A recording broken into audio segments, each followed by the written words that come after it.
연어 초밥 10,000원이 지금 중요한 게 아니라 네. 그걸 통해서 형량을 줄이고 사건을 만드는 이 설계와 기획을 누가 했냐. 네. 이건 개입이죠. 이건 농단이죠. 네. 되게 믿기가 어려워요. 뭔가 구체적인 증거를 내세우면서 얘기를 해야 될 거 아니에요. 뭐 얼마나 더 구체적인 걸 얘기해야 돼요? 네. 보세요. 최소한 한동훈 대표는 부스럭 소리만 가지고도 범죄를 의심하고 마치 사실인 것처럼 국회에 나와서 얘기하신 전력이 있으신데 왜 다른 국민들은 이런 녹취록을 들으면서도 왜 의심을 할 그게 안 됩니까? 검찰이 뭔가 반응할 때마다 그거에 대응해서 풀고 있는 거예요. 와, 이 정도인데도 설득이 안 된다고? 이 정도인데도 아직 부족하다고. 한없이 가벼운 시사 토크쇼 장르만 여의도 4월 7일 화요일 순서 시작하겠습니다. 반갑습니다. 조영진이고요. 오늘 아침에 삼성전자가 1분기 잠정 실적 발표를 했는데 57조 2천억이라는 정말 기록적인 숫자를 내놨습니다. 모두 예상을 뛰어넘는 아주 좋은 실적을 발표했음에도 불구하고 지금 시장은 그냥 보합 수준. 역시 그 트럼프가 벌인 이 전쟁 때문에 주식이 이 정도면 충분히 가야 될 만한 수치인데도 불구하고 못 가고 있는 그런 상황인 거죠. 하여튼 트럼프 때문에 괴로움 당하는 사람이 너무 많은 것 같습니다. 자, 오늘 이 관련 소식 포함해서 정치권 뉴스들 함께 이야기 나눠주실 세 분 먼저 소개해드리겠습니다. 요즘 팬분들이 많습니다. 더불어민주당 성치훈 부대변인님 어서 오십시오. 반갑습니다. 네. 반갑습니다. 자, 그리고 찐팬 분들은 진짜 많죠. 김종혁 국민의힘 전 최고위원님. 네, 욕바지로 돌아온 김종혁입니다. 네. 안티팬도 좀 많고요. 자, 그리고 요즘 팬심이 조금 약해진 것 같은데 신인규 변호사님 어서 오십시오. 네, 안녕하세요. 신인규입니다. 반갑습니다. 자, 그리고 이분도 팬이 있으신데 신혜원 기자님 어서 오십시오. 안녕하십니까. 왜 이렇게 힘이 없으세요? 네, 아닙니다. 이거 팬 채널이 있으신 분이잖아요. 네, 팬 채널이 있으시구나. 네, 팬 채널이 있는데 최근에 좀 활동을 조금 안 하시는 것 같은 느낌은 좀 있습니다. 근데 뭐 팬의 숫자가 중요합니까? 한 명 BTS 팬이 있으신 분이 계신데 숫자보다는 숫자가 뭐 중요합니까? 팬의 질이 매우 중요하다. 뭐 질로 평가할 수 없는 그런 분이 팬이잖아요. 네. 네. 어떻게 진로 평가합니까? 일주일 만에 근데 그 하지만 얘기를 쏙 안 하시네요. 이제 많이 사그러드셨네요. 우리 김종혁 전 최고위원님은 모르시죠? 지난번에 얘기했었잖아요. 그날 제가 얼마나 자랑을 세게 해보시고. 네, 그날 했군요 제가. 네. 알겠습니다. 하여튼 지민입니다. BTS 지민. 네, 감사합니다. 7명 쭉 있으면 지민이 누군지는 아시는 거죠? 이거 빨리 자료 준비해 주세요. 이거 진짜 문제- 모를 수도 있는 거 아닙니까? 문제될 발언일 것 같습니다. 아니 어떻게 모를 수가 있죠? 네, 지민 씨가 제일 실력이 좋아요. 제가 볼 때는. 김정은 최고님은 모르실 거예요. 지민이가 누구야? 불편한 진실을 자꾸 밝히려고 하지 마세요. 자, 그러면 지금 뭐 하루하루 이제 다가오고 있는 내일 오전이 아마 한계인 것 같은데 뭐 그것도 그쵸. 물론 또 트럼프가 깰 수 있겠습니다만. 근데 트럼프가 고 최종 데드라인 미 동부 시간 7일 오후 8시는 변함이 없다. 예. 그날이 최종 시한이다라고 얘기하기는 했어요. 재차. 네. 네, 근데 이제 어제 오후에 갑자기 로이터발로 지금 뭐 휴전 협상 진행한다 이게 나와가지고 우리 뭐 깜짝 놀랐잖아요. 네. 그러니까 이제 중재국 통해가지고 한 2단계 일시적으로 휴전하고 나머지 한번 정리해서 2단계로 협상하자라는 안을 이란에 넘겼는데 이란에서는 이제 안 받아들인다고 했죠. 네. 우리는 일시적 휴전 같은 건 안 할 거야. 완전하고 영구적인 종전만 받을 수 있어.라고 하면서 그래? 그럼 트럼프가 이제 우리의 최후 통첩날은 변화가 없는데 7일 밤 넘기면 너희 초토화될 거야. 이렇게 좀 마지막 압박이 이어지고 있는 상황입니다. 네. 맨 처음에 그 양측이 그 중재안을 수령했다는 뉴스가 나와서 좀 예. 수령이면 수용한 건가 이제 그 생각을 했는데 그냥 수령만 했더라고요. 받았어. 문건만 받고 네. 이란은 이제 거부를 했고요. 네.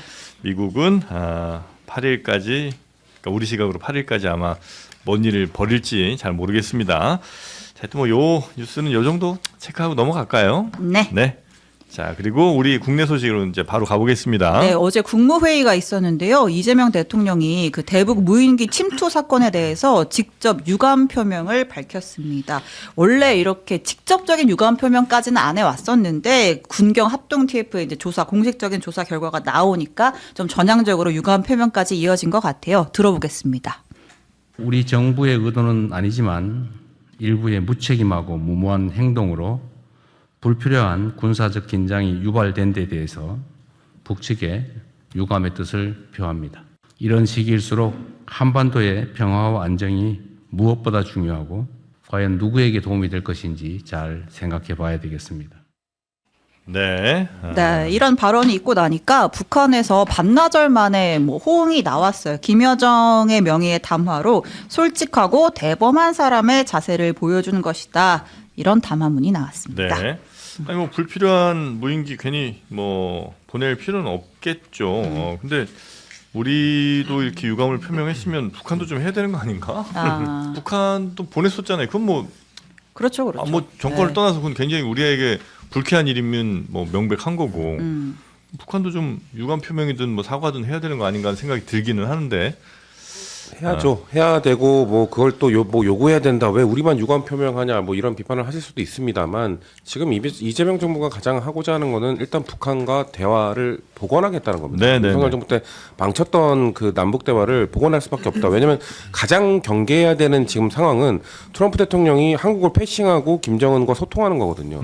만약에 그렇게 될 경우 한반도의 핵 문제를 우리를 배제하고 논의한다. 이게 가장 두렵고 무서운 상황인 건데 네. 지금 상황에서 우리가 북한과 대화를 안 하고 계속해서 뭔가 자존심만 내세우면서 너네 사과 왜 안 하냐? 우리도 절대 사과 안 한다. 이런 식으로 해버리면 김정은이 트럼프한테 우리 전애들하고 얘기하기 싫다. 지금 트럼프는 또 노벨 평화상 받고 싶거든요. 그렇기 때문에 김정은과 분명히 소통하려고 할 거란 말입니다. 그러면 전 이재명 대통령이 지금 뭐 자존심, 지금 국익 앞에 자존심이 뭐가 필요했습니까? 지금 국가 지도자로서 왜 이런 유감을 표명하냐는 비판, 저는 이거 단호히 거부하고 싶고 비판하고 네. 싶고 오히려 지금 대통령이 할 수 있는 최선의 지금 입장을 표명했다고 보기 때문에 지금 북한도 글쎄요 좀 아쉽지만 이 정도 반응이 나왔다는 건 그래도 우리가 한 표명에 대해서 반응을 했잖아요. 지금까지 가장 무서운 게 무풀 아닙니까? 지금까지 무풀만 받다가 이 정도의 그래도 리스폰스가 왔다는 거는 저는 대통령이 그래도 지금 이 한반도의 문제를 해결하기 위한 차각 한 걸음이라도 더 내디뎠다고 저는 평가하고 싶습니다. 네. 뭐 형의 입장에서 뭐 형의 입장 하여튼 뭐 더 큰 나라에서 또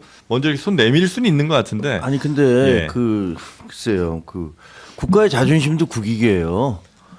국가의 자존심을 바닥에 떨어뜨리는 게 국익의 이익이 된다라고 얘기하는 거는 저는 좀 이해하기 어렵고요. 바닥에 떨어졌다고 아니 생각하지 그러니까 않습니다. 예를 들어서 지금 아까 뭐 정프로도 얘기하셨지만 북한은 우리 대통령실 용산에 있는 대통령실 끝까지 그 무인기를 보냈었잖아요. 그리고 뭐 그 청와대에 있는 것도 뭐 샅샅이 다 보고 갔다 이런 얘기들 다 하고 북한 무인기가 그 떨어진 게 한두 번입니까? 그러나 그걸 가지고서 북한이 언제 한번 사과 비슷한 얘기라도 꺼내본 적이 있어요. 근데 이거 아니 국가 간의 관계는 호혜적이고 쌍방적인 거지 어떻게 한 국가만의 일방적인 그동안에 북한이 우리나라에 대해서 도발을 한 게 뭐 기 몇입니까? 그 얼마나 많은 도발을 해왔어요. 근데 단 한 번도 사과를 하지 않았어요. 심지어는 우리 금강산에 가서 우리 주민을 총으로 쏴 죽였어요. 그래놓고 그것도 사과하지 않았습니다. 그리고 천안함에 대해서 폭침을 하고도 사과하지 않았고 그 수많은 일들에 대해서 단 한마디도 사과하지 않았습니다. 근데 저는 무슨 남북대화가 없어야 된다고 얘기하는 게 아니고 남북대화 당연히 있어야죠. 좋은 관계를 맺어야 되는 게 맞습니다. 전쟁 피하려고 해야지. 하지만 일방적으로 북한에 대해서 뭐 퍼주기 식의 어떤 그런 인간관계를 맺었다가 문재인 정부 때도 마찬가지였잖아요. 그때 백두산까지 올라가서 그리고 뭐 연설까지 하고 했지만 돌아온 건 결국은 수소폭탄 아닙니까? 수소폭탄까지 만들었다라고 지금 주장하고 있는 거 아닙니까? 그래서 이게 무슨 뭐 대통령이 어떤 판단에 의해서 이런 결정을 내리셨는지 잘 모르겠는데 뭐가 있겠죠. 근데 그 나름대로 뭔가를 달성하기 위해서 뭔가를 했다라는 그런 기대를 갖고 싶습니다. 하지만 네. 국민의 입장에서는 굉장히 좀 뭐랄까 자존심 상하는 것도 부인할 수 없어요. 짧게 저는 보수정에서 저런 이야기를 할 때마다 그럼 보수정 윤석열 정부 때 고자세로 가서 사과 받아냈습니까?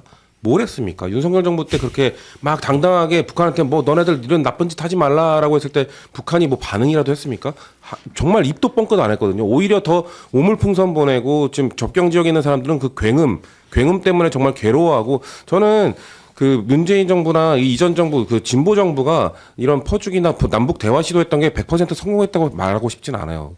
성공하지 못했습니다. 변해야 되는 게 분명히 있는데 저는 그 윤석열 정부가 고자세로 갔을 때 북한이 굉음 방송하고 그 접경지대에 있는 부모가 그 국회에 와서 피눈물 흘리면서 제발 이것 좀 멈추게 해달라고 하는 거 보면서 고자세는 진짜 이건 안 된 거다. 보수 정부가 네. 추구해왔던 것도 너무 잘못된 거라는 걸 전 여실히 느꼈기 때문에 우리가 다른 방식으로 접근하고 있는 것에 대해서 자존심이 무너졌다라고 저는 평가하는 윤석열 것도 정부는 너무 윤색하다고 또 봅니다. 우리 저 같이 비판하시니까 뭐 굳이 또 그것까지 뭐 꺼낼 필요는 없을 것 같기는 아니, 하고. 뭐 네. 윤석열 정부가 잘못한 거는 잘못한 대로 비판을 받아야 네. 되고 그리고 무슨 뭐 지금 이재명 정부도 잘못하는 게 있다면 비판 받아야 되고 그런 맞습니다. 것이고 네. 예를 들면 뭐 북한에 대해서 지금 사과를 한 것이 무슨 마크에 뭐가 있어서 그런가는 잘 모르겠지만 어쨌든 그 비례의 원칙이라든가 상호 원칙에 따져보자면 네. 좀 일방적인 감이 있다라는 생각이 들어요.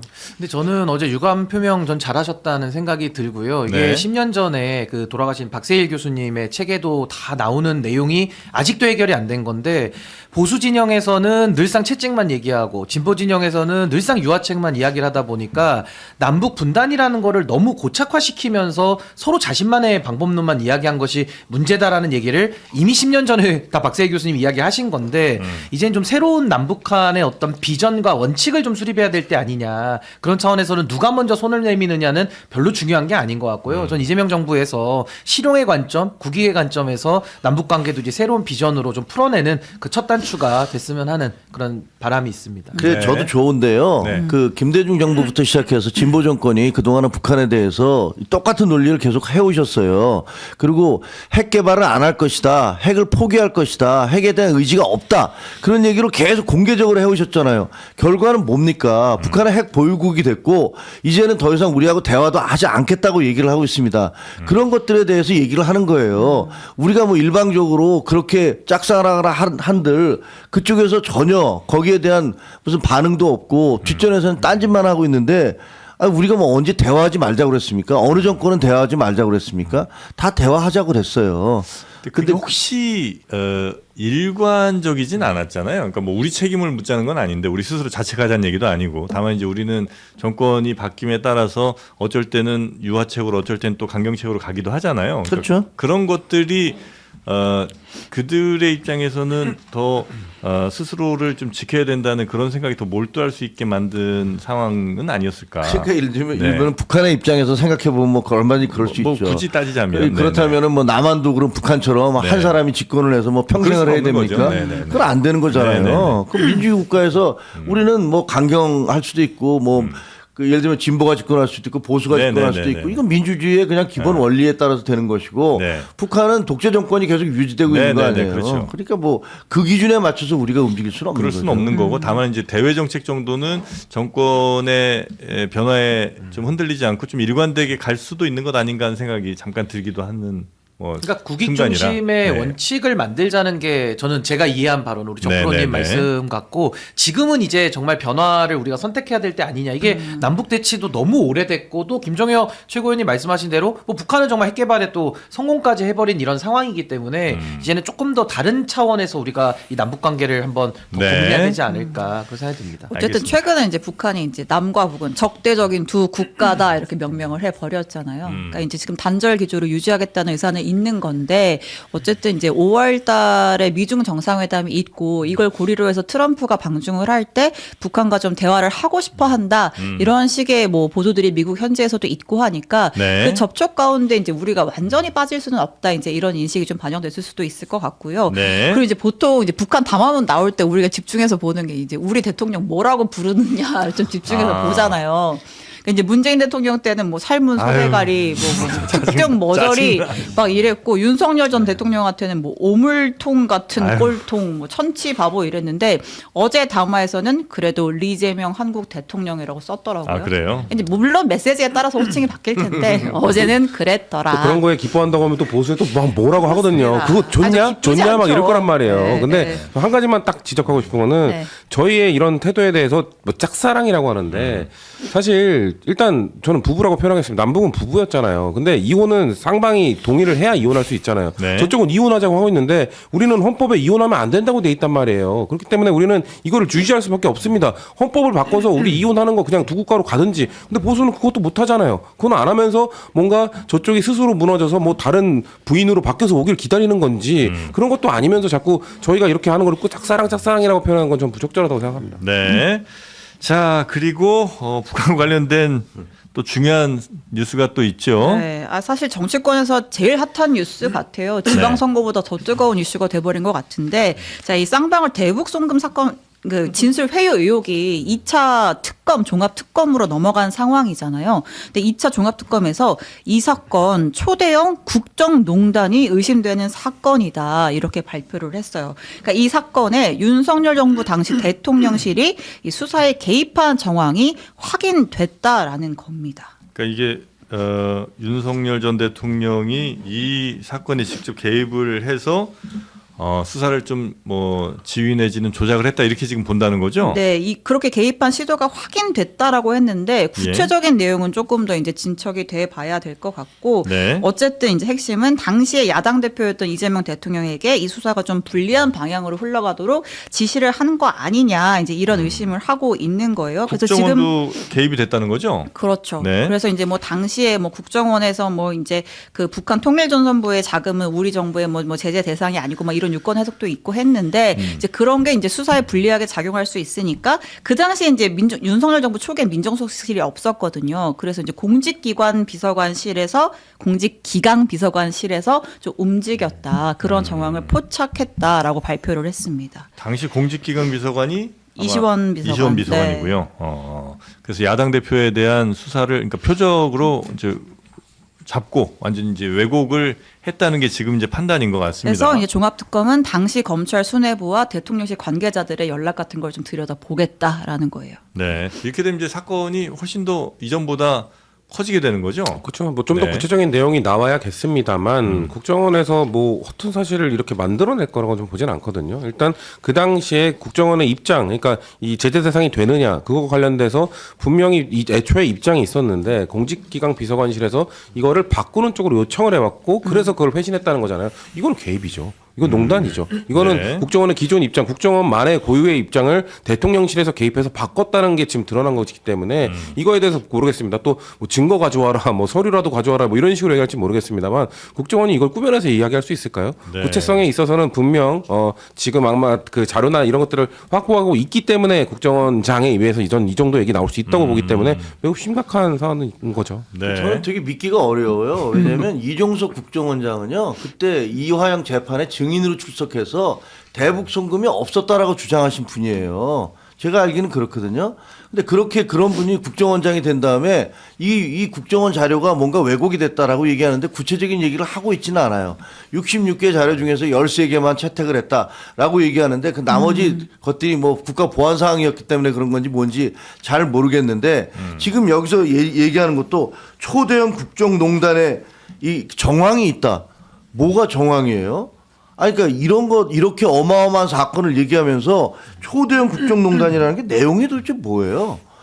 이런 것들에 대해서 네. 구체적으로 얘기하지도 않으면서 이런 식으로 연기 피우고 이런 식으로 의혹을 이런 식으로 흘리는 게 가능한 겁니까? 아마 국가기관이 이렇게 해도 돼요? 그러니까 대통령실 그다음에 국정원 또 뭐 검찰까지 다 동원된 그래서 그 조직들을 이용해서 동원해서 막 야당 대표를 잡아놓으려고 했다. 이게 아마 국정농단. 그런데 그러면 거기에 대한 적어도 그렇게까지 어마어마한 주장을 하려면 증거를 내놔라. 뭔가 구체적인 증거를 내세우면서 얘기를 해야 될 거 아니에요. 네. 이렇게 추상적으로 아니 무슨 뭐 트럼프가 뭐 얘기 옛날에 이라크 전 하면서 이라크 사담 후세인이 무슨 그 핵무기를 가지고 있다라고 주장하는 것처럼 확인되지 않은 사실 갖다가 이런 식으로 얘기를 네. 하면서 국민 모두한테 그 어마어마한 국정농단이 있다. 저 윤석열 대통령 상당히 비판한 사람이고 지적했지만 기승전 윤석열 하면은 그게 모든 게 다 클리어된다? 괜찮다? 그건 아닌 것 같아요. 네. 뭐 저는 지금 종합특검에서 초대형 국정농단이 의심된다라고 이야기를 했는데 저도 의심하고 있거든요. 그러니까 무슨 말이냐면 박상용 검사 혼자서 이런 야당 대표에 대한 이런 뭐 진술을 만들어내는 이런 일을 혼자 할 수는 없다라는 것이 일단 기본적인 직제에 대한 이해인 것이고 네. 또 하나 제가 간접적인 예를 들면 지금 윤석열 검찰 때를 우리가 다시 한번 복기해 보면 그때 당시에 최혜병 사건 관련해서 대통령실이 움직인 건 우리가 지금 다 알고 있지 않습니까?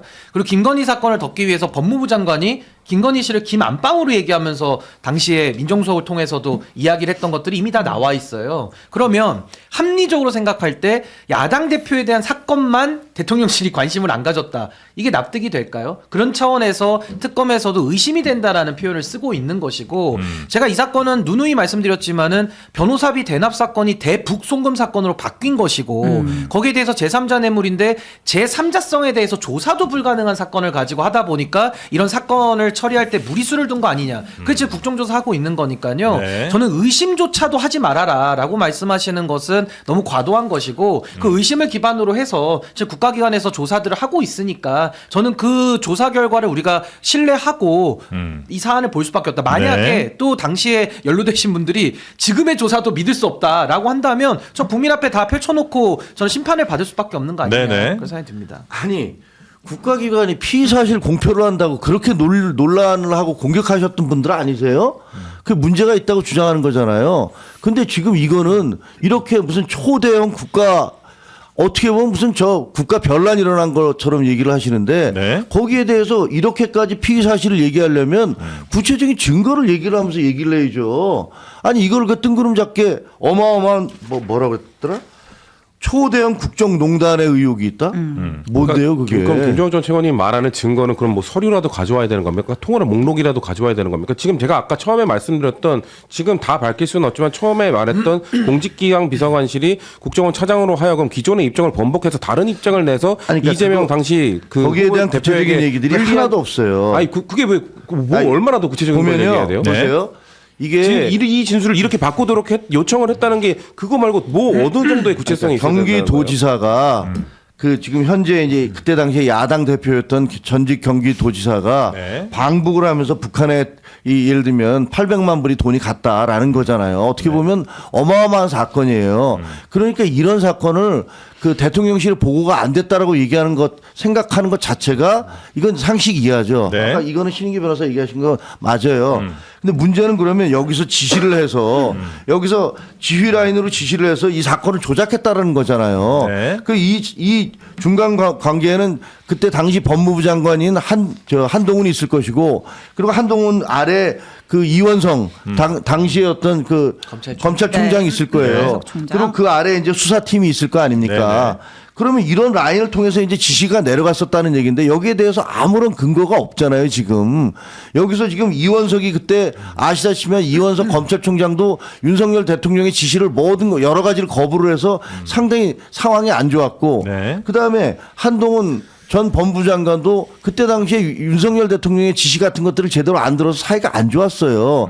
근데 이런 사람들을 그럼 얘기는 그거 아니에요. 이런 사람들 다 스킵하고 건너뛰어서 직접적으로 대통령실에서 여기 있는 수사검사들한테 직접 지시를 했다라고 얘기를 하는 거잖아요, 지금. 그럼 뭔가 거기에 대해서 구체적인 걸 조금이라도 얘기를 하면서 이런 게 있다라고 네. 얘기하시면 모르겠는데 네. 그런 게 하나도 없잖아요. 제가 김정혁 최고위원님 말씀 들으면서 사실 윤석열 정부 때도 비슷했거든요. 무슨 김건희 몰래카메라가 나와도 막 그건 증거 아니라는 식으로 막 우기고 그랬어요. 근데 저는 지금도 박상용 검사나 그 서민석 변호사, 뭐 서민석 변호사에 대한 비판 하시더라도 저는 그 녹취가 나왔으면 우리가 녹취를 기반으로 2023년도 5월에서 6월 사이에 어떤 일이 있었는지를 우리 국민들은 의혹을 지금 갖고 있고 또 이재명 대표가 당시에는 피해자로 지금 상정돼 있기 때문에 이 사안은 저는 가볍게 볼 수는 없다는 거고 말씀하신 대로 개선으로만 말씀하면은 김종혁 최고위원님 말씀이 맞죠. 법무부 장관부터 총장, 뭐 수원지검장 쭉 내려가는 게 맞는데 당시 우리가 의심하는 거는요. 그렇게 내려갔을 가능성도 열어놓고 조사를 해야 되는 거고 더 심각한 건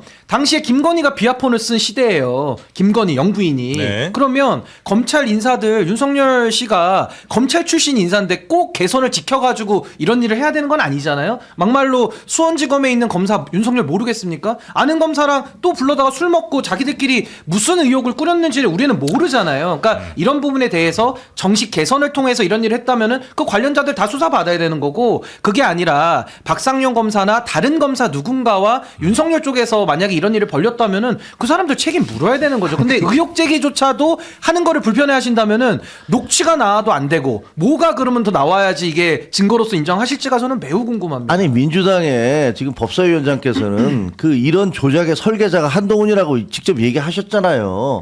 근데 왜 본인을 증인으로 안 불러요? 본인은 증인으로 불러라. 내가 얘기하겠다라고 얘기하는데 밖에서는 이 사람이 조작 네. 조작 기소의 설계자야라고 얘기하면서 부르지는 않아. 그럼 어떻게 받아들여야 되는 겁니까? 그건 그 의원들의 문제인 거죠. 그 의원들이 저도 무리한 그 주장을 하고 부분은 있는 저도 그 부분은 법사위원장이 뭐 우리가 알지 못하는 의원들끼리만 공유하고 있는 뭐가 있나라는 생각을 가질 수밖에 없어요. 지금까지 나온 걸로만으로는 그렇게 주장하기는 저는 못할 것 같아요. 저는 제가 갖고 있는 정보만으로. 근데 이거를 아까 신 변호사가 얘기한 것처럼 이 정도 녹취가 나왔는데 이 정도 의심도 못하나? 그리고 국정원 내부에서 봤을 때 이 정도 녹취가 나온 상태에서 국정원 내부에서도 분명 국정원에도 그 공직기강 비서관실에 요청이 왔고 그거에 맞춰서 입장을 내줬다는 그게 있으면 당연히 초대형 국정농단으로 의심할 수 있는 것 아닙니까? 네. 아니 박상현 하나만 네. 말씀드릴게요. 네. 최소한 한동훈 대표를 저는 자꾸 여기서 얘기할 필요는 없는 그러니까요. 게 한동훈 대표는 나중에 뭐가 나오면 얘기하면 되는데 제가 하나만 말씀드리면 한동훈 대표는 노웅래 의원 부스럭거리는 소리 가지고도 의심을 하셨잖아요. 국회 나와서 본인이 하신 말씀 아닙니까? 물론 무죄가 나왔습니다만 저는 그 행동 따라하자는 게 아니라 최소한 한동훈 대표는 부스럭 소리만 가지고도 범죄를 의심하고 마치 사실인 것처럼 국회에 나와서 얘기하신 전력이 있으신데 왜 다른 국민들은 이런 녹취록을 들으면서도 왜 의심을 할 그게 안 됩니까? 그러니까 충분히 의심할 수 있다고 이거 보는 거예요. 있잖아요. 그때 초대형 비리 사건처럼 얘기했었죠. 아니, 네. 국회에서 나와서 하지 않았어요. 이 정도 녹취를 얘기하시는데 저는 몰라 제가 나이가 많아서 그런지 모르지만 2002년도에 그때 그 대선을 치를 때 의인 김대엽이 등장해서 그때 이회창 전 총리의 아들들이 그 병역 그 네, 면제를 네. 받았는데 그때 녹취록을 들고 나왔었어요. 그러면서 그 병무청에서 한 회의가 있다라면서 그 녹취록을 들고 나왔고 민주당이 의인이 드디어 등장하셨다라면서 김대엽을 의인으로 미화를 했었죠. 그다음에 그 의인은 완전히 사기꾼으로 밝혀져서 그걸로 실형도 살았고 그다음에 그 녹취록도 전부 다 짜집기 되고 편집된 걸로 드러났어요. 그런데 이미 선거는 끝났고 그때 이회창은 졌습니다. 그런데 지금 여기서 녹취록이 지금 보세요. 이 서민석 변호사라는 사람은 본인이 회유 없었다라고 주장을 하고 심지어는 이화영의 가족에게까지 가서 부인한테 야 이재명은 어차피 백현동 사건으로 끝났으니까 진술을 하고 감형이나 받자라고 회유했던 사람이에요. 그런데 이 사람이 갑자기 청주시장 예비후보가 되고 나더니 그 이전에 몇 년 동안 해왔던 주장을 확 뒤집어서 네. 녹취록을 제시하기 시작하면서 그 녹취록의 일부분을 또 민주당에서는 발췌해서 얘기하기 시작했고 그 배경에 대해서도 두 사람이 완전히 갈리고 있어요. 그런데 저는 무엇이 진실인지 모른다 하더라도 네. 적어도 합리적 의심은 해야 돼요. 지금 얘기하시는 것은 서민석 씨가 무슨 또 다른 의인 서민석이 등장한 것처럼 서민석의 녹취록이 무슨 그렇지는 않은 모든 것 것에 같고요. 대한 진술을 아무도. 얘기하는 것처럼 얘기하시는 네. 거는 이건 여기서 아니다. 그렇게 얘기한 사람 한 명도 이건 없다. 아니다. 자, 일단 그래서 계속 원본 그리고 그 풀록취를 말씀하시는데 일단 서민석 변호사가 제출한 걸로 알고 있습니다. 네. 그러니까 풀록취가 제출됐기 때문에 곧 나오겠죠. 법원에서는 네. 그거에 네, 대해서 네. 공정하게 다뤄질 거고요. 네. 그리고 제가 알기로 민주당 의원들도 풀록취 거의 갖고 있는 걸로 알고 있고 검찰이 뭔가 반응할 때마다 그거에 대응해서 풀고 있는 거예요. 그렇기 때문에 지금 근데 그럼에도 불구하고 전 지금 풀록취가 안 나오고 지금 나온 것만으로도 와, 이 정도인데도 설득이 안 된다고? 이 정도인데도 아직 부족하다고 한다고? 전 솔직히 그런 생각이에요. 그러니까 저는 서민석 변호사가 지금 청주시장 나가니까 이게 지금 의혹을 더 재생산시키고 있는 거예요. 저는 거기에 대해서는 비판 무지 받아야 된다고 생각합니다. 그 의도에 대해서. 아니, 당연하죠. 그거 네. 있으면 네. 진작에 찾아서 냈었어야지. 왜 이제 와가지고 이 난리를 또 쳐가지고 네. 왜 진상규명에 방해를 합니까? 물론 녹취록을 공개한 건 일부 평가할만 하지만은 본인의 지금 현재 위치에서는 저는 김종혁 최고위원님의 비판을 왜 자초하냐 이 말이에요. 근데 그 비판은 우리가 또 하고 그건 다음 순서에 하고 네. 지금은 2023년도에 그 본질에 대해서 우리가 들어가야 되고 그 본질에는요 한동훈 대표도 주인공이 아니에요. 나중에 의혹 나오면 그분 소환해야 되는 거고 네. 지금은 박상용 검사와 이재명 대표라고 하는 당시 야당 지도자를 누가 사법의 칼로 망나니처럼 휘둘렀냐 이거 지금 보고 있는 거니까 네. 막 여러 의혹을 한 번에 합쳐가지고 모든 걸 풀려고 하면 전 안 되고 네. 좀 나눠서 봐야 네, 된다는 그리고 이제 생각이 이화영 전 부지사가 사실 이제 진술이 오고 막 오락가락했던 거는 뭐 이미 이 녹취 한참 이전부터 문제 제기가 많이 좀 됐었던 거고, 근데 이번에는 국정원 내진 또 공직기강 비서관실에서도 이제 개입한 거 아니냐는 의심이 있으니까 국가기관 뭐 최고 국가기관인 대통령실부터 시작해서 국정원이라고 하는 정말 우리나라 최고의 정보기관 등등이 지금 다 여기에 연루된 거 아니냐 뭐 이러니까 초대형 국정농단을 네. 의심하는 뭐 이런 이제 정치적 용어까지 좀 나온 것 같습니다. 내용을 얘기하시잖아요. 근데 이제 800만 불 중에서 이렇게 500만 불은 뭐 이론의 여지가 없고 나머지 300만 불을 중에서 지금 주장하는 건 이호남이한테 네. 이게 70만 불은 이호남이한테 갔다라는 거 아닙니까? 근데 그때 당시에 필리핀에 있었다 없었다라고 지금 네, 논란이 네, 되고 네, 있는데 이거 판결문에 보면 다 나와요. 네, 이게 지금 오늘 다뤄볼 이 사건의 이제 두 번째 핵심 중에 쟁점인데, 하나죠. 네, 네. 그렇습니다. 그 설명을 좀 사건이 계속해서 복잡해지는 것 같습니다. 네. 일단 2019년에 김성태가 필리핀에서 북한 공작원인 리호남을 만나서 70만 불을 건넸다라는 주장이 있었어요. 진술이 있었고 이게 이 사건의 핵심적인 증거였어요. 근데 어저께 국회 정보위에서 이종석 국정원장이 그렇지가 않다. 그 당시 리호남은 필리핀이 아닌 제3국에 있었던 것이 확실하다. 출입국 기록도 확인이 됐다라고 이야기를 했습니다. 네. 잠깐 들어볼게요. 2019년 7월 23일 4일 동안 통일전선부장 김영철에게 일생일대 최대의 임무를 부여받고 제3국에서 그 임무를 수행했다. 그리고 그 임무를 마치고 중국으로 들어갔다. 네. 네, 이게 되게 복잡한 게 뭐냐면 네. 이렇게 얘기를 하니까 박상현 검사가 뭐라 그랬냐면 이건 이미 저 주장은 이미 이화영의 재판 때 제기가 됐다가 재판부에서 배척한 주장이다. 그러니까 증거로서 인정이 안 됐다. 그러니까 그 리호남이 딴 데가 있었다는 증거가 없다라고 이미 확인이 된 주장이다라고 얘기를 한 거예요. 네. 당시에 이제 재판 과정에서 어떤 내용들이 있었냐면 일단 김성태는 1심에서 300만 달러 중에 200만 달러는 공개적으로 당해가는 거고 100만 달러는 리호남이 따로 인사할 때가 있다면서 가져간 것으로 알고 있었다. 그러니까 리호남한테 100만 달러 줬다 이렇게 진술을 했었고 2심 판결문에 보면 어쨌든 리호남이 제2회 국제대회 중 쌍방울 임직원들의 별도로 묵고 있던 호텔로 밤에 혼자 찾아와서 70만 달러를 받아갔다라는 것이고 그 공식적인 초청 명단에 없다거나 그 참석자 중에 리오남을 본 적이 없다는 진술을 한 사람이 있다는 사정만으로 김성태의 진술이 신빙성이 없다고 할 것 아니다라고 이제 판결문에 적시가 되어 있었어요. 네. 그러니까 이제 이 재판 과정에서는 김성태가 리오남한테 준 거 맞네 이렇게 본 거예요. 법원에선. 예, 근데 네. 이 재판 과정에서 제출되지 않았던 증거를 지금 이제 국정원이 다시 얘기를 하는 겁니다. 그때 법정에서는 이 증거가 안 나갔는데 리호남의 여권이랑 출입국 기록을 보니까 이건 위조 여권도 아니었고 본인 것이었고 그때 출입국 기록에 봤을 때 리호남은 필리핀에 없었어. 새로 증거를 들고 나온 그건 이제 거예요. 국정원에서 확보한 증거 같은 예. 거죠. 근데 그러니까 이게 이게 거예요. 형량이 말이죠. 그 이화영이 유죄를 판결받을 때 이 100만 불은 빠졌어요. 그러니까 200만 불에 뭐라고 되어 있냐면 판결문에 이 200만 불이 그 대북 송금으로 넘어간 건 맞는데 그러면 이 나머지 100만 불은 이 100만 불은 본인이 챙기거나 상납을 했거나 이랬을 때 이것을 정확히 방북 비용이라고 얘기할 수가 없다. 그래서 이 100만 불은 빠졌어요. 이호남에 대한 것들 돈 준 것들은 빠져 있다고. 네. 근데 이게 왜 지금 그때 당시에 논쟁이 그렇게 충분히 됐고 법원에서도 이호남이라는 사람이 간첩인데 쉽게 얘기하면 공작원인데 이 사람이 여권도 여러 개고 신분도 여러 가지 위장하고 그러니 이때 당시에 뭐 그 기록이 드러나지 않았다고 그래서 이 사람을 없었다고 없다고 할수 얘기하는 있다. 거는 네. 하기 어렵고 네네. 그런 사정을 생각해서인지 뭔지 판결을 할 때 결국은 방북 비용은 200만 불로 결정을 했단 말이에요. 100만 불은 이 사람 이혼하면서 간 건 빠졌어. 근데 지금 주장하는 건 이거를 가지고서 모든 재판 자체가 조작이 됐다고 얘기하는 거예요? 아니요. 아니 100만 불 빠진 거 맞죠. 팩트죠. 근데 이 리호남이 이 당시에 방금 설명해 주신 것처럼 그 당시에 제출된 증거로는 법원이 리호남이 받은 것 같다. 그걸로 없었다고 단정할 수 없다고 했지만 추가적인 증거로 리호남은 거기 없었다는 게 증명이 됐잖아요. 근데 리호남에게 줬다고 증언한 사람이 누굽니까? 김성태입니다. 김성태의 증언이 깨진 거예요. 김성태의 신뢰가 무너진 겁니다. 그럼 다른 김성태의 증언들도 다 무너질 수밖에 없는 거예요. 지금 이 사건이 어떻게 해서 유죄가 다 판결됐죠?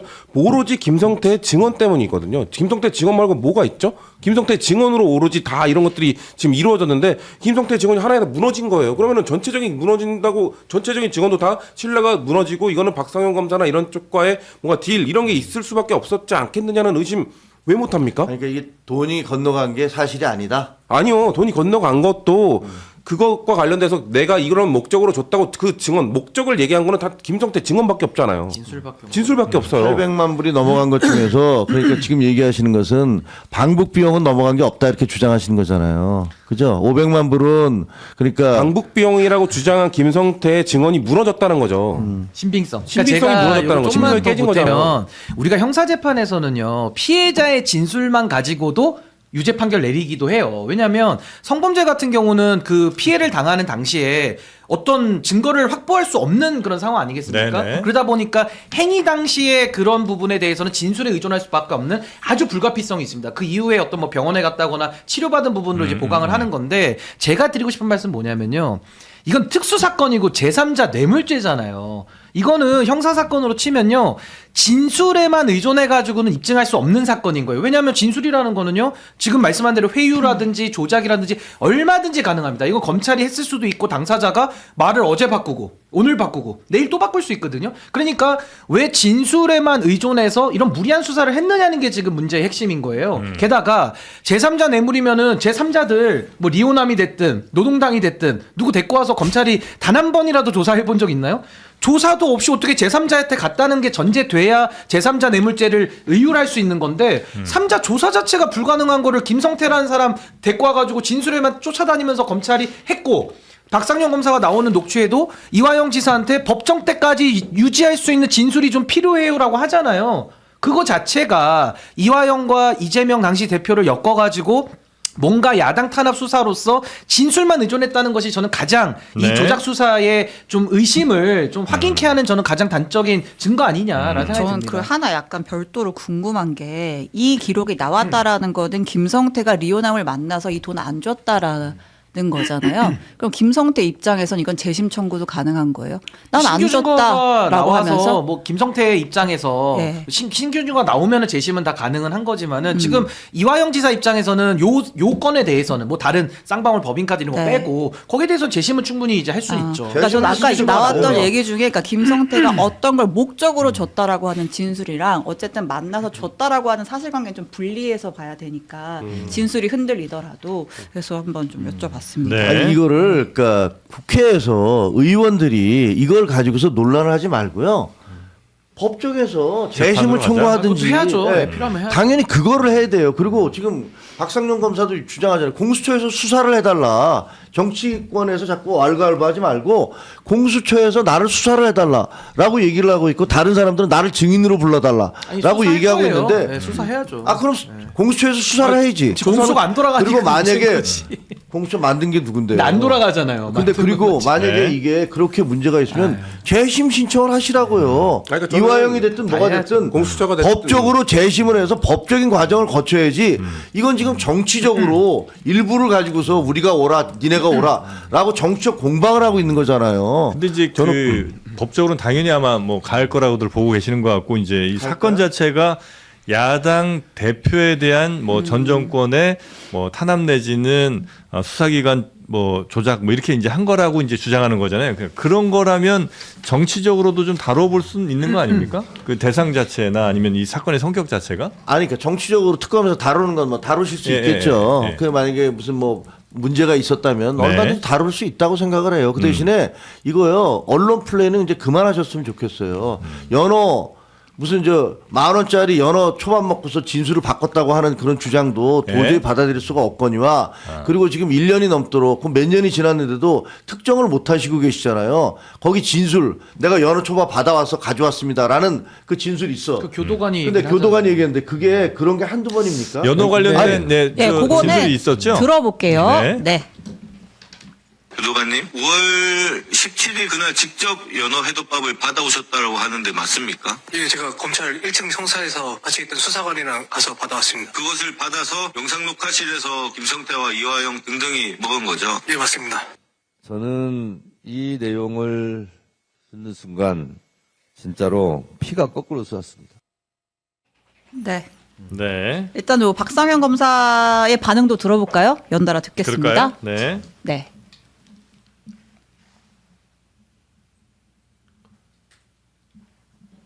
들려주세요. 120억짜리 뇌물을 10,000원에 자백한다는 건데 자기 인생 30년 그리고 10,000원의 행복 그거를 그렇게 팔아넘겨요?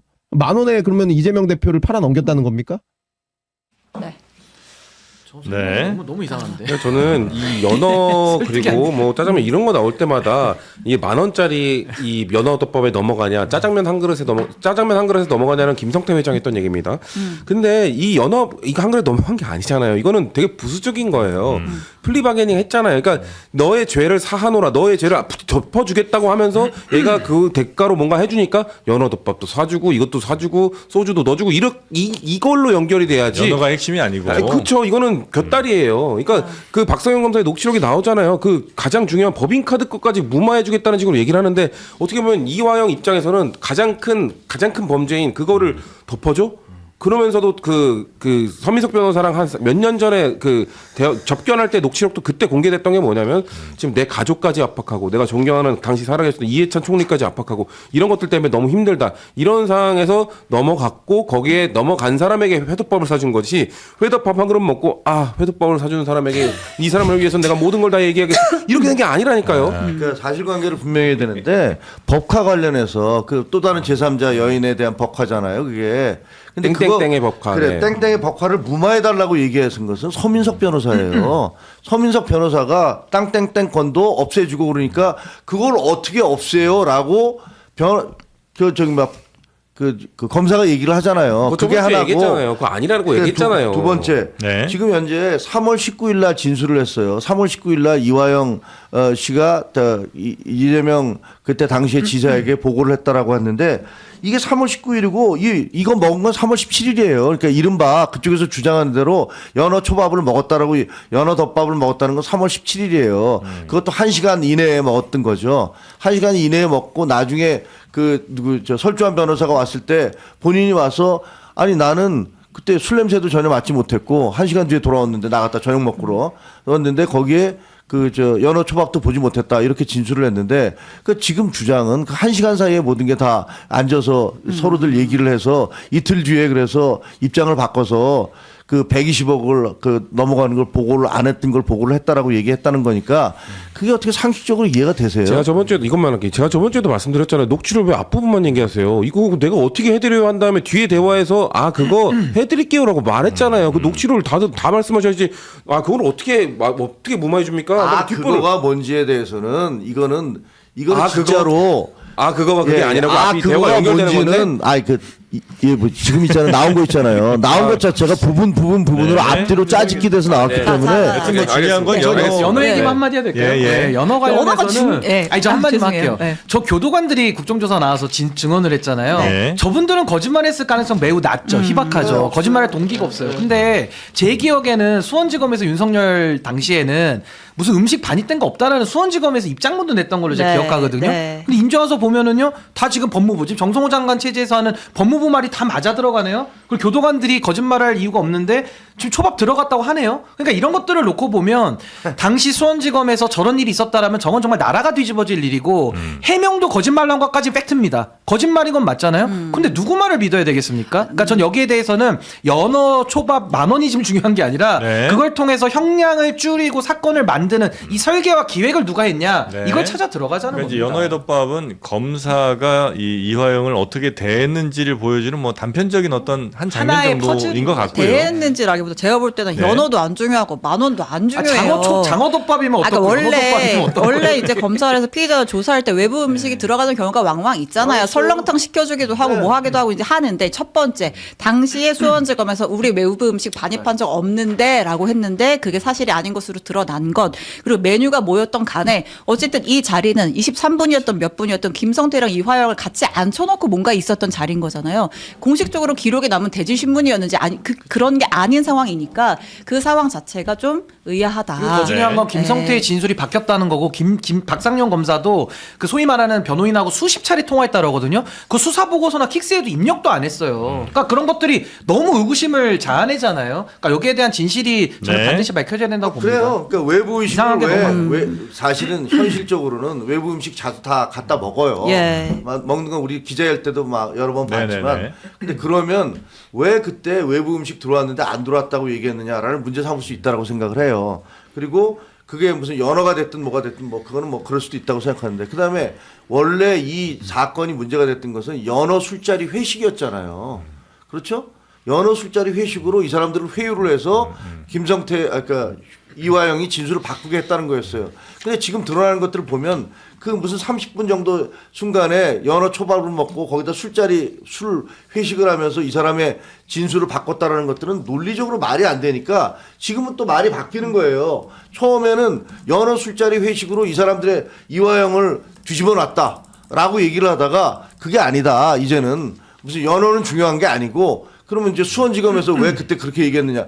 저는 수원지검에서 만약에 그 사실을 잘못 얘기했다면 거기에 대한 책임은 져야 된다고 생각해요. 네. 그렇지만 이 사건 처음 얘기할 때 연어 술자리 회식을 통해서 이화영을 회유를 해서 진술을 바꿨다라고 했던 그 큰 그림은 어디로 간 거예요? 그러니까 저는 그 연어 술 파티라고 과장된 부분 분명히 있다고 보고요. 그리고 저는 이화영 전 부지사가 대북송금권과 법인카드권 있는데 본인이 이거 지금 이제 녹취록 드러나서 이게 엮여 있다는 거를 우리는 알게 되고 있는 과정인데 그때 이화영 그렇게 얘기 못 했겠죠. 나의 법인카드권을 덮어주는 것 대가로 그 연어 덮어 먹으면서 이것까지 나의 허위 진술을 나의 입장을 바꾸게 했다. 이렇게 얘기는 못한 거죠. 이화영 입장에서는 본인의 다른 죄가 있으니까 그것까지 덮어주고 딜을 했다는 얘기를 못한 겁니다. 그래서 저는 이화영 전 부지사 그렇게 올바른 사람이 아니라고 생각하는데 네. 그럼에도 불구하고 여기에 사건의 본질은 그렇게 올바르지 않던 그 이화영이라는 사람 범죄를 저지른 사람의 다른 범죄권을 갖고 다른 범죄를 만들어내려고 딜을 했느냐? 설계를 했다. 그게 네. 문제인 거잖아요. 지금도 이화영의 진술이 더 중요한 게 아니라 박상용의 행위, 검사로서의 행위가 훨씬 더 중요하기 때문에 저도 이화영 부지사가 오락가락한 부분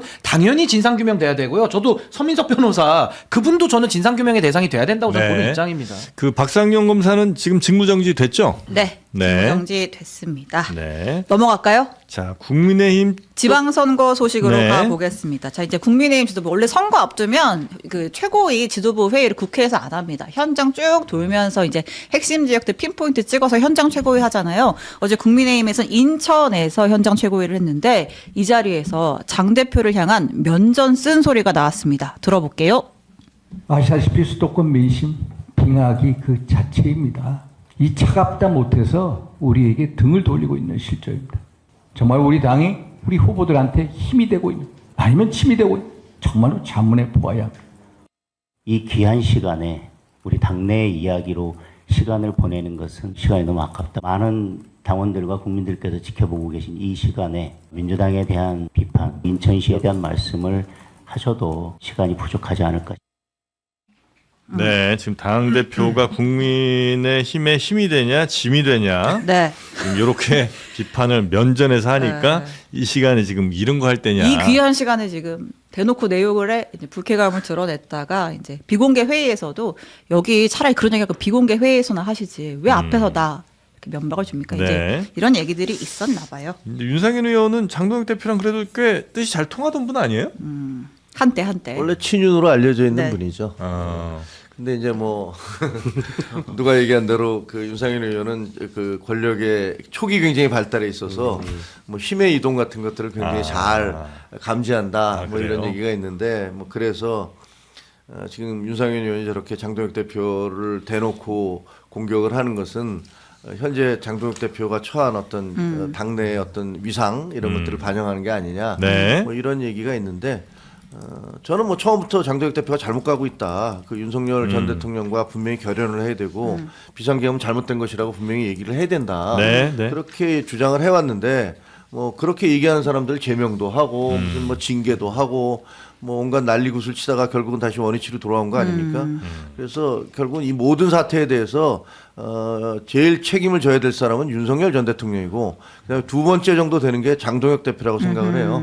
왜냐하면 그 잘못이 결코 거기 못지 않아요. 윤석열 대통령의 잘못에 비해서 볼 때 그 네. 이후에 1년 넘는 시간이 있었고 이것을 수정하거나 정정하거나 바로잡을 그런 기회가 수없이 있었고 네. 많은 사람들이 그렇게 요구했음에도 불구하고 당을 그 정반대로 끌고 가서 윤호개인 쪽으로 끌고 가서 결국은 이런 지금 그 상황을 처참한 좀 상황을 만든다. 맡게 한 것은 책임져야 근데 된다. 당 대표의 인식은 전혀 다르잖아요. 내가 그래서 전륜 결의문까지 다 냈는데 지지율 더 떨어지지 않았냐? 그러니까 이게 우리가 윤저련을 안 해서가 아니고 니네가 자꾸 당 대표인 나를 흔드니까 우리 지지율이 떨어지는 거 아니냐 이런 인식을 계속 갖고 있는 것 같고 네. 그렇기 때문에 이제 이선 후퇴는 안 한다는 거잖아요. 그 최근에 장동혁 대표가 유튜브 채널 또 하나 따로 팠더라고요. 아니, 장동혁 대표가 과연 어디로 갈까가 너무 궁금했는데 드디어 이제 본인이 답을 낸 거예요. 네. 장 대표 어디가라는 어디가? 채널을 열었습니다. 구독자 10,000명 돌파했습니다. 아유 축하드립니다. 네. 그래서 이제 개인 일정을 이제 공식 일정을 안 하고 약간 비공개로 돌면서 이제 언론 인터뷰를 계속 해야 되니까 백불 해야 되고 하니까 좀 따로 다니는데 그렇다고 아무도 모르면 소용이 없잖아요. 그래서 일단 채널을 파는 것 같고 네. 이런 상황에 이제 국민의힘 공천 제일 시끄러운 데가 대구 아니겠습니까? 지금 장동혁 대표가 어쨌든 주호영 의원 가처분이 기각이 되고 나니까 그럼 나머지 사람들만 경선해야 되고 컷오프 이진숙 주호영 컷오프 유지된 거잖아요. 이진숙 위원장이 나 그럼 무소속으로 나간다라고 하니까 그러지 말고 국회에서 큰 역할을 하셔야죠. 보궐 러브콜을 보냈는데 이진숙 위원장이 싫어 기차는 떠났어라고 하면서 그리고 장동혁 대표 내 전화 안 받던데 뭘 자꾸 나한테 연락했다는 거야. 이제 이렇게 얘기를 했죠. 네. 네. 자, 하여튼 장 대표 어디가 채널 언제 한번 이제 시간 될 때 장 대표 잘못 가는 거기 것 같아, 꽂혔어. 지금. 어디 가는 게 어디가? 네. 어디 가는지 한번 좀 보고 싶은데. 여튼 뭐 대구 상황은 지금 어떻습니까? 우리 이준수 후보나 이진숙 후보 만약에 근데 저는 보궐 나갈 것 같은데 어쨌든 대구의 시장으로 나간다고 치면 이진숙 있죠, 김부겸 있죠, 국민의힘 후보 있죠, 그 다음에 지금 아직도 고민하고 있는 주호영? 주호영 있죠. 네. 그러니까 최소 3파전 아니면 4파전이에요. 근데 무조건 단일화 될 거예요. 그럼요. 만약에 무소속 나가도 무조건 단일화 될 거기 때문에 별로 의미가 없고 저는 이진숙 위원장이 재보궐 다 할 거면 공천장을 일단 줘라 먼저. 공천을 먼저 줘야 돼. 왜냐면 공천이 원래 프린트 딱 누르면 인쇄되는 과정에서 사람이 바뀌어서 나오는 게 공천장이기 때문에 확정 받기 전까지는 절대로 안 움직일 겁니다. 그래요? 이진숙 위원장 당연하죠. 공천 줄게 한 다음에 어차피 재보궐은 그 전략 공천이란 말이에요. 네. 그런 다음에 약속이. 갑자기 책임진다고 해놓고 아니면은 갑자기 뒤로 물러날 수도 있어요. 장동혁 대표가. 나는 공천에 관여하지 않는다고 해서 갑자기 누군가에게 칼을 맡기고 그 사람이 갑자기 안 줘버릴 수도 있단 그런 말이에요. 경우들이 종종 있군요. 아, 근데 그럼요. 그러려면 대구 재보궐이 정해져야 되는 거예요. 그러니까요. 그것도 네. 그렇고, 그러니까 이진숙 입장에서는 불확실한 이거를 내가 왜 베팅하라는 거냐라는 건데, 저는 근데 재밌는 건 장동혁 대표가 이진숙 전 위원장을 재보궐로 돌리려고 하는 막 그러면서 설득하는 과정 속에서 아주 명쾌한 답을 내놨거든요. 뭐죠? 이렇게 얘기했습니다. 그러니까 대구시는 재정 자립도가 낮기 때문에 대통령실과 여야 국회의원과 소통이 가능한 사람이 돼야 된다. 그렇기 때문에 이진숙 전 위원장은 대구시장보다는 다른 데로 가야 된다. 근데 그 적합한 설명을 했을 때 누가 떠오릅니까? 김부겸밖에 안 떠오르거든요. 장동혁 대표가 설명한 대구시장에 적합한 사람은 김부겸밖에 없습니다. 그렇기 때문에 이진숙 하나 뭔가 이렇게 좀 쳐내려고 하다가 네. 누가 들어도 그럼 김부겸인데 라는 생각을 하겠다. 저는 뉴 그렇게 이재명 인증했다. 네. 그리고 이준숙 씨가 써온 글 중에 보면 아니 나보고 대구시장 같이 작은 거 말고 국회에 올라와서 큰 정치하라고 그러는데 아니 그럼 국민의힘에서는 왜 큰 정치하던 사람이 5명이나 내려와서 이 작은 대구시장을 하려고 하느냐 이게 말이 되느냐 이런 비판이 있어요. 근데 그건 사실 대답하기가 곤란하죠. 네. 그리고 이게 어디서부터 이게 꼬였는지를 잘 모르겠는데 그냥 원래대로 하면 그냥 이진숙 씨를 주려고 하는 거 아닌가라는 생각도 했었거든요.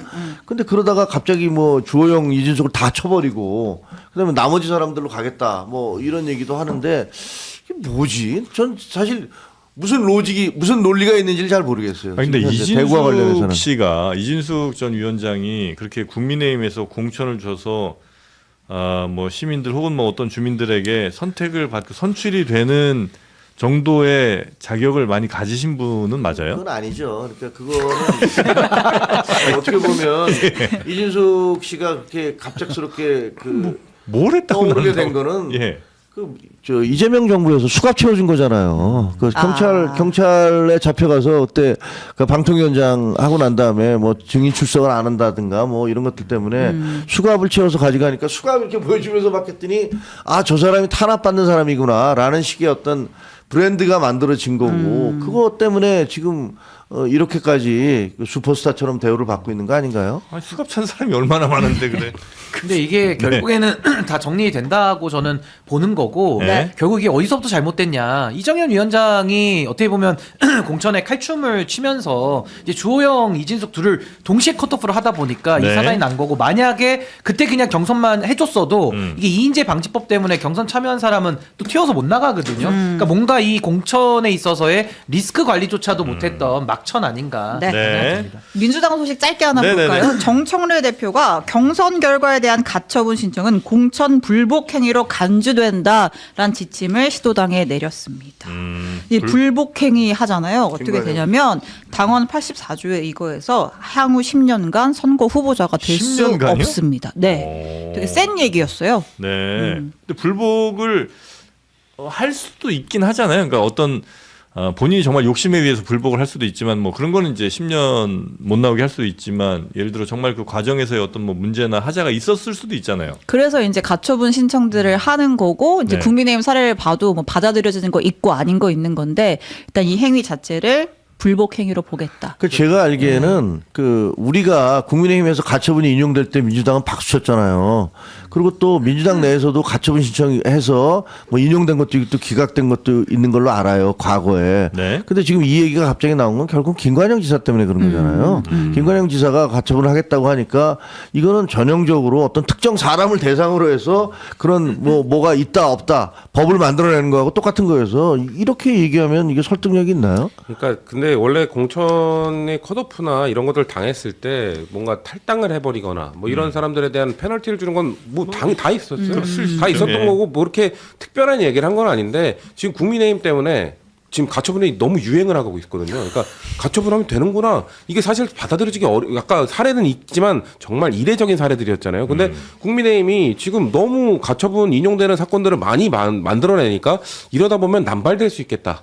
그런 차원에서 저는 당대표가 좀 선을 긋는 야 이거 다 한다고 되는 거 아니야. 어차피 페널티 받고 하는 것도 나중에 뭔가 관계가 원만해지면 이거 다시 지워지기도 하거든요. 근데 어쨌거나 지금 너무 이거 남용되는 걸 막기 위한 그냥 최소한의 조치라고 봐주시면 될 것 근데 같아요. 저는 정청래 대표 당을 이렇게 운영해서 과연 되겠는가. 지금도 김관영 지사의 가처분을 마치 타겟한 듯한 이런 해석이 나오는 거고 또 한준호 의원 관련돼서도 그 옛날 영상 쓰니까 뭐 취임 전과 후로 네. 나눠서 이상한 공문 하나 또 내렸잖아요. 그러니까 어떤 제도라는 게 좀 예측 가능하고 안정적이어야 되는데 어떤 한 사안이 튀어나오면은 그 사안을 막기 위해서 또 제도적으로 이 당을 운용하는 전 이런 식의 태도는 매우 전 잘못됐다는 생각이 들고 그리고 왜 당의 공천에 대해서 왜 불복할 수 없습니까? 이거 우리 다 기본권에 재판 청구권이 있거든요.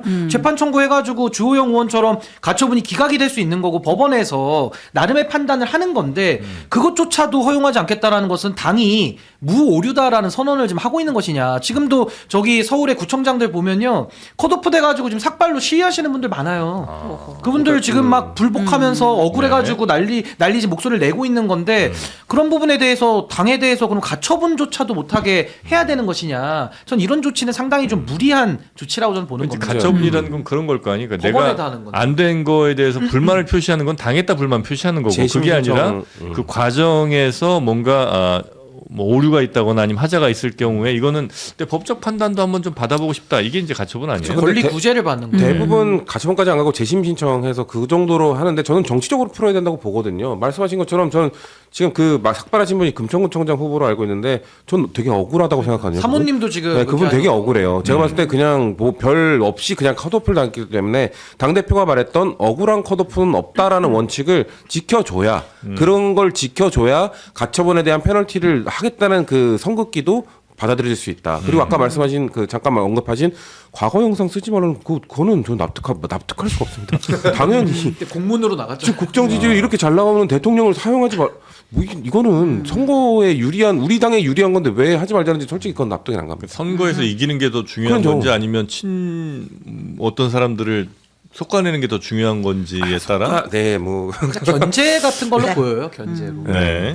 네, 당 관련 소식 하나만 더 전하면 네. 그 이제 민주당 서울시당 경선이 이제 오늘부터죠. 7, 8, 9 이제 3일 동안 치러지잖아요. 근데 이제 좀 공방이 과열되면서 여론조사를 두고 붙었습니다.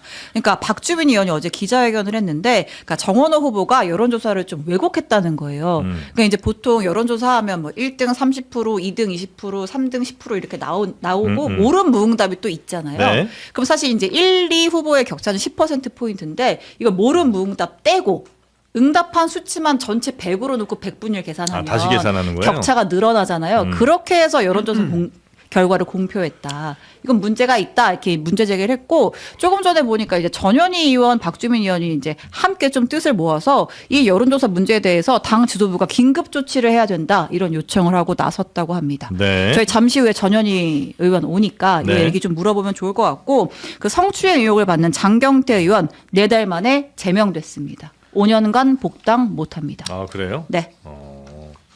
근데 이제 과거에는 이렇게 문제 생겨서 제명됐다가도 다시 이제 돌아오는 경우들이 종종 있었는데 5년 동안 당으로 돌아오지 못한다. 일단 그렇고, 만약에 뭐 무혐의를 받고 돌아온다고 하면 이제 그때는 뭐 이제 심사를 따로 할 수도 있겠죠. 현재로서는 그렇다.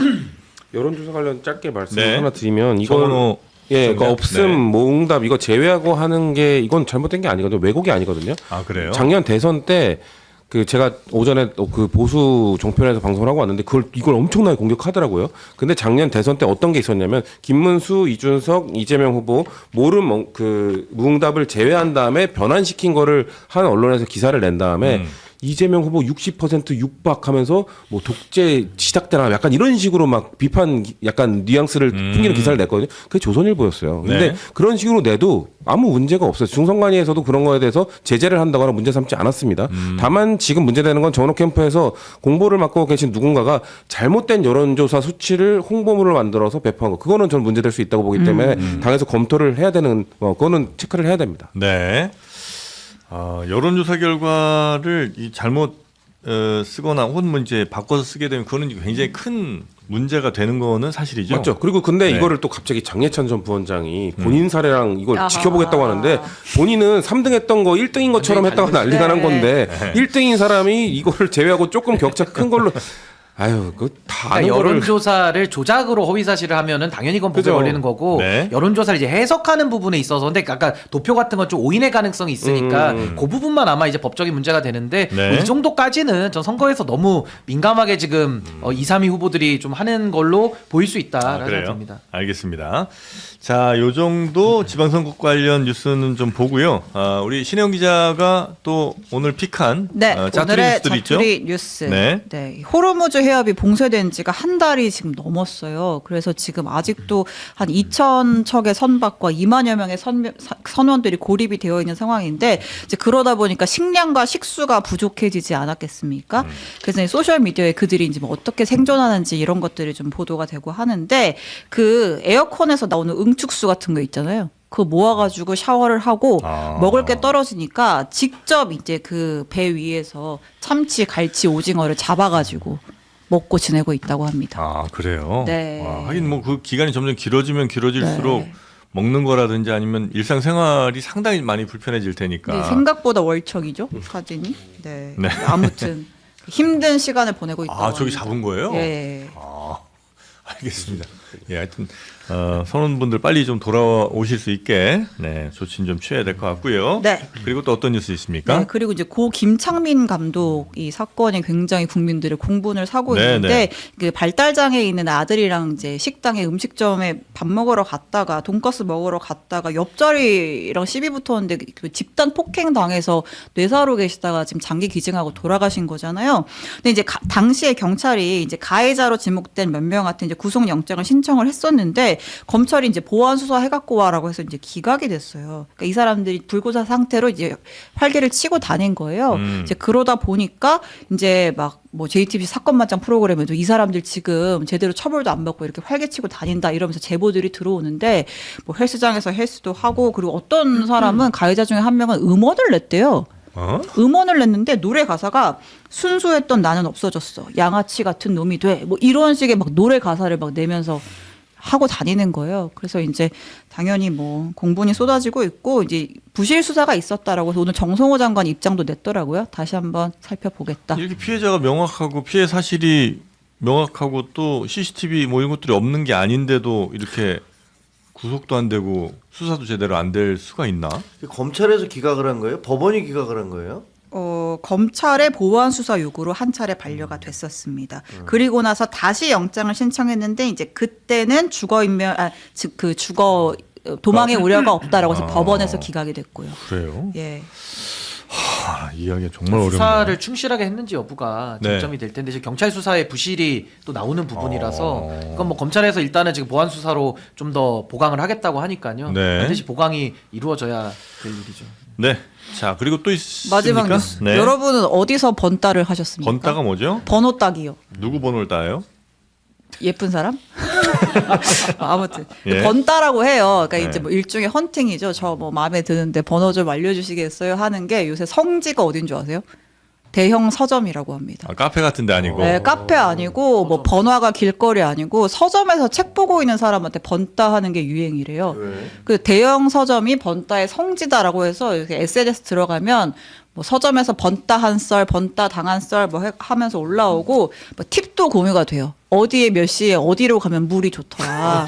그래서 주말 오후 4시에 재테크 코너가 아, 서점 내에서도 네. 코너별로. 아, 재테크 코너 쪽이 괜찮대요. 근데 옛날에는 보통 약간 시집 읽고 인문학 코너에서 번따하고 약간 이렇게 생각되는데 요즘 MZ들은 재테크 코너에서 번따를 한다고 합니다. 요즘 MZ들한테 독서가 유행이라는 얘기 들었거든요. 이 독서를 하고 독서 문화를 즐기는 게 힙한 거래요. 그래요? 그래서 다들 독서를 한다는데 괜찮네. 저런 게 원인이었는지 저도 좋다고 생각했는데 저런 또 다른 요인도 하나 있었네요. 네. 아니 뭐 책 읽는 사람들끼리 서로 그러니까요. 취향 맞아서 뭐 자연스럽게 만나는 거죠. 자만주. 일단 좋은 문화가 됐대요. 네. 근데 이제 책도 안 읽는 친구들이 번따만 하러 가니까 이제 그게 문제가 되는 건데 네. 그래서 교보문고에서 공지글도 붙였어요.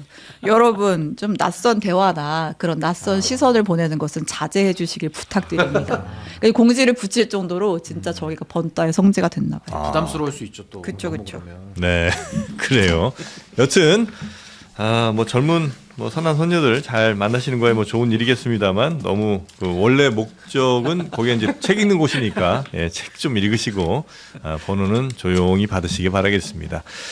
자, 이 차가운 알래스카의 신선함, 요거를 담은 오메가 3, 오메가 3의 집약체 바로 오메가 스타가 오늘 또 여러분을 만나러 왔습니다. 자, 여러분은 뭐 중성지방이나 건조한 눈, 기억력 이런 것들 혹시 요즘 영 몸이 안 좋다, 찌뿌둥하다, 눈이 좀 침침하다 느끼신 일이 있을 텐데요. 그 원인이 뭐였다고 생각하십니까? 바로 오메가3가 부족해서입니다. 네, 순도 80% 이상의 1000mg 이상의 고함량이 들어간 바로 오메가 스타, 이미 후기도 7,000개 이상 된다고 하니까 여러분도 한번 그 오메가 스타 후기 보시고 한 번씩 드셔보시기 바랍니다. 알래스카에는 참 좋아요, 공기가. 네. 가보셨어요? 저도 이제 뭐 화면으로만 가봤습니다만 네. 공기가 그렇게 맑더라고요. 막 몇십 킬로 밖에 있는 화면에 공기도 들어와요? 딱 보이잖아요. 눈에. 지민 씨는 가보지 않았을까요? BTS 지민 씨는 부럽습니다. 지민 씨가 좋아하는 정프로가 좋아하는 오메가 3 비린내 나면 100% 무료 환불해 드린답니다. 비린내 제로 오메가 스타 더보기 링크에서 구매하시면 되겠습니다.